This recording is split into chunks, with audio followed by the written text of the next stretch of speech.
Two studies comparing the management of feed and malt barley were conducted in 2017 and 2018. The trials were supported by Adopt and SAS Barley. In this short video, Heather will cover the results from 2017, and I will cover the results from 2018. In 2017, trials were established at Yorkton, Indian Head, and Scott. We evaluated the impact of seeding date and nitrogen rate on malt variety AC Metcalfe and the feed variety CDC Ostenson. The nitrogen rates evaluated between locations weren't quite the same. Rates of 40, 80, and 120 pounds per acre of actual nitrogen were evaluated at Indian Head and Scott, whereas 60, 80, 100, and 120 pounds per acre of actual nitrogen were evaluated at the Yorkton site because Mike used the original draft for the proposal. Essentially, he messed up. Thanks, Heather. In 2018, trials were conducted at Scott, Yorkton, Redvers, Indian Head, Melfort, Prince Albert, and Outlook. Trials were modified in 2018. The malt variety AC Metcalfe was exchanged for CDC Bow, as it is higher yielding. In addition, seeding rate was evaluated instead of seeding date. The nitrogen rates were also narrowed from 2017, but with 2020 hindsight, we should have just left them the way they were, as yields were still climbing and protein levels were low, even with the highest nitrogen rate at some of the sites. We expected the yield potential of barley to increase when seeded in early May compared to late May. This in turn should have also resulted in lower protein. However, this didn't really occur in our study. Yield did not significantly differ between seeding dates at any of the locations, and protein was only lower with the earlier seeding date at Yorkton. Protein didn't differ between seeding dates at Indian Head, and it was actually higher for the earlier seeding date at Scott. So we didn't really demonstrate the benefit of seeding malt barley early. We also expected yields to increase as seeding rate was increased from 200 to 300 seeds per meter squared. However, they declined at all locations but Outlook. The decline was statistically significant at Scott. In 2018, the season was dry all across Saskatchewan. As a result, increasing seeding rate at dryland sites increased interplant competition for soil moisture and reduced yield. At Outlook, yields increased with seeding rate as the site was irrigated. While increasing seeding rate typically reduces kernel plumpness, it also increases kernel uniformity, which is desirable by maltsters. We didn't really see a decline in the percentage of plumps, but we did see a modest decline in 1,000 kernel weight, which is related. However, maltsters are more concerned with kernel plumpness than 1,000 kernel weight. Increasing seeding rate is still a good idea as it increases uniformity in kernel size, increases crop competition, and hastens maturity. As expected, the feed variety CDC Ostenson yielded significantly more than the malt variety AC Metcalfe in 2017. When averaged across seeding date and nitrogen rate, CDC Ostenson yielded 16% more at Yorkton and Scott and 6% more at Indian Head. When averaged across location, the difference was 12.3%. In 2018, CDC Ostenson consistently yielded more than CDC Bow at every location. Averaged across location, the yield difference was 8%. However, the yield difference was as low as 2% at Prince Albert and as high as 12% at Redvers. Overall, CDC Bow was closer yielding to CDC Ostenson than was AC Metcalfe in the previous year. When averaged over seeding date and location, the response of AC Metcalfe and CDC Ostenson to increasing nitrogen was fairly similar. However, CDC Ostenson was higher yielding.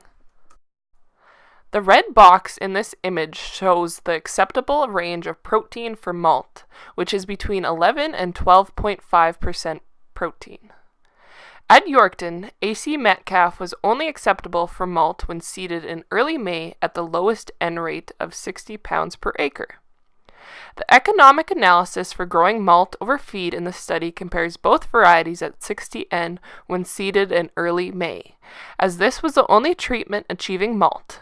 And a higher N rate for feed barley did not improve yield enough to make it more economical. For Scott and Indian Head, the economic comparison used 80 N for the late May seeding date, as grain protein was still acceptable. 80 N was also used for the feed comparison, as yield increases from higher rates of N were not economic. Like 2017, yield response to increasing nitrogen was similar between the feed and the malt varieties when averaged over location. Again, you can see the feed variety CDC Ostenson is higher yielding than the malt variety, which in this case is CDC Bow. The yield responsiveness to added nitrogen differed between locations. Yorkton, represented in orange, was a fairly responsive site. Prince Albert, Indian Head, and Scott were less responsive. Melfort, Redvers, and Outlook were more responsive, and N rates should have been increased beyond 100 pounds per acre at these sites. This was particularly obvious when considering the protein levels. Even at 100 pounds per acre of nitrogen, percent grain protein never entered the acceptable range for malt at Outlook. Protein was also low at Melfort, so nitrogen should have been higher at these sites. At Scott, protein was too high even at only 50 pounds of nitrogen per acre. So the 2018 economic comparisons were based on 100 pounds per acre of nitrogen for all of the sites except Scott, where 50 pounds per acre of nitrogen were used instead. Economic comparisons between growing malt and feed varieties are based on price differentials obtained from the Saskatchewan Crop Planning Guide. In 2017, the price differentials were wide, and in 2018, it was narrow. This table shows the results based on a wide differential of $5.44 per bushel for malt and $3.22 per bushel for feed. The top of the table shows the yields for AC Metcalfe and CDC Ostenson that were used in the economic comparison. At Yorkton, malt and feed yields achieved with 60 N were used, whereas 80 N was used at Indian Head and Scott. Based on these values, the gross income for selling AC Metcalfe for malt or feed and selling CDC Ostenson for feed were determined. At every location, growing AC Metcalfe and having it selected for malt generated more income than growing CDC Ostenson for feed. However, if AC Metcalfe was not selected, more income would have been generated by growing CDC Ostenson for feed, because it was higher yielding. By comparing the income generated in these two scenarios, the percent chance of making malt that is required to justify growing AC Metcalfe over CDC Ostenson can be calculated. These values are found in the last line of this table. If we look at the results from all the sites, AC Metcalfe only needs to be selected for malt 20% of the time to justify growing it over CDC Ostenson for feed. When considering a narrow price differential of $4.68 per bushel for malt and $3.70 per bushel for feed, AC Metcalfe now has to be selected for malt 52% of the time to justify growing it. In other words, when there is less of a premium for malt, we need to be more confident that it will be selected for malt to justify growing it. While some producers may be more than 50% confident that they can achieve malt, one should recognize that only 20% of the malt barley acres are actually selected for malting according to the Canadian Grain Commission. Similar tables were built for the 2018 data, which are now comparing the malt variety CDC Bow against CDC Ostenson. Keep in mind that CDC Bow is closer in yield to CDC Ostenson than was AC Metcalfe. When looking at the wide price differential, CDC Bow only needs to achieve malt 10% of the time to justify growing it over CDC Ostenson for feed.